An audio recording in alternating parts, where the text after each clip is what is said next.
Vamos, ya.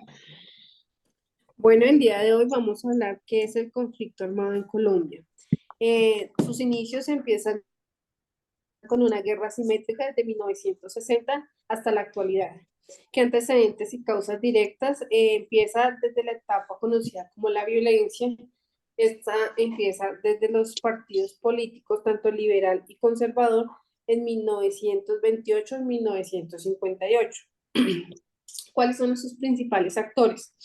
Tenemos como un actor principal el Estado colombiano, tenemos las guerrillas, la extrema izquierda, los paramilitares, la extrema derecha, los carteles del narcotráfico, las bandas criminales y los grupos armados organizados.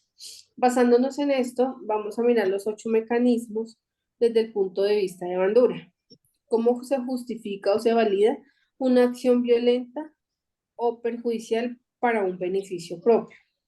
También podemos hablar de la desconexión moral, de una reformulación de una conducta violenta o nociva como algo moralmente aceptable, que es lo que nos dice Bandura, lo que permite una autocensura y una culpa cuando se actúa en contra de sus criterios éticos, de sus criterios morales, dentro de un sistema social. Buenas noches. Bueno, el tema del conflicto armado en nuestro país, eso digamos que lo llevamos hace muchos años, esto no es de la actualidad. Hoy podemos ver que hay más grupos, antes se veía más en los campos, en el desplazamiento de personas, en las masacres que habían digamos, en lugares muy lejanos. Hoy lo estamos viviendo, digamos, un poco más cerca, digamos, en la ciudad, donde hay un vandalismo un poco más organizado. Y de igual, si hablamos de pronto de la parte de los gobiernos, digamos que todos han tratado de hacer algo, de tener diálogos, de manejar como más la parte hacia la paz, digamos, para que las personas regresen a sus terrenos, para que las personas estén, digamos, más tranquilas, entre comillas, y puedan trabajar y se puedan desplazar a donde ellos quieran. Y pues digamos que desde el punto de vista, digamos, la humanización, ¿no? Digamos que se pretende que más que víctimas, tratar de ayudar, tratar de formar, aunque digamos que el gobierno ha seguido siendo en este tema un poco más, digamos lo que asequible, porque siempre terminamos como en el mismo rol y cada gobierno es un poco más evidente lo que se está viendo, de acuerdo a todas las cosas que nos vienen pasando en la actualidad.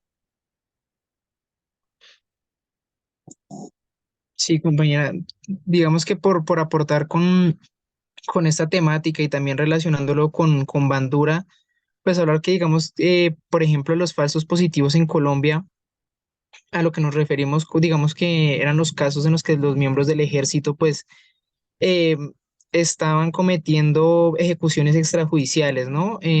Dentro del país.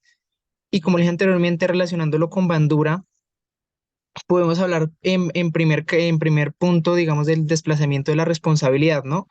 Digamos que en este sentido los falsos positivos, pues digamos que se ha argumentado que hubo pues un desplazamiento de esta misma responsabilidad desde los soldados de bajo rango hasta hasta los de más alto rango, ¿no?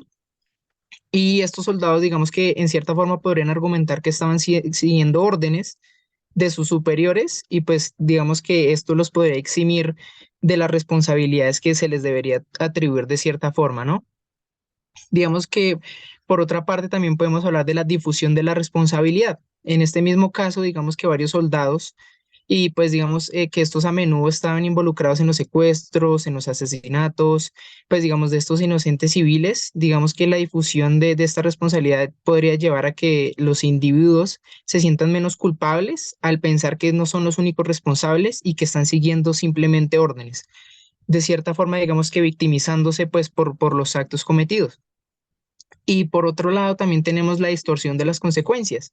Digamos que los perpetradores de estos actos podrían intentar minimizar las consecuencias, ¿no? Al presentar sus acciones como parte de la lucha contra estos grupos armados y contra esta violencia que, pues digamos que el país ha llevado desde hace muchos años, ¿no?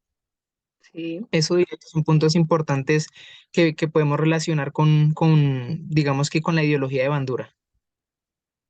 Bueno, para concluir lo que dijeron mis compañeros, podemos mirar también el deshumanizar a las víctimas, el negar o minimizar las consecuencias de un daño causado para evitar las responsabilidades de los actos de cada uno de los que en su momento fueron los criminales. Cabe mencionar el mecanismo más utilizado es la difusión de la responsabilidad en cuanto a la disposición social frente al conflicto armado, lo que ahora llamamos la reconciliación social, donde esas víctimas quieren una explicación y muchas veces no la encuentran porque no hay una lógica para una masacre, no hay una lógica para desaparecer a una persona y no hay una lógica para cautivar a los niños, raptarlos de su seno de una familia para hacer vulnerados sus derechos. Así ¿Listo? terminamos digamos, esta pequeña conversación, más que una discusión, es una conversación, unos puntos de vista. Compañeros, muchas gracias. Y pues nada, Yurani Triana, estudiante de psicología, y sigue. Catalina Fonseca, estudiante de psicología. Y John Jiménez, estudiante de psicología. Vale, muchísimas gracias y muy buenas noches. Buenas noches.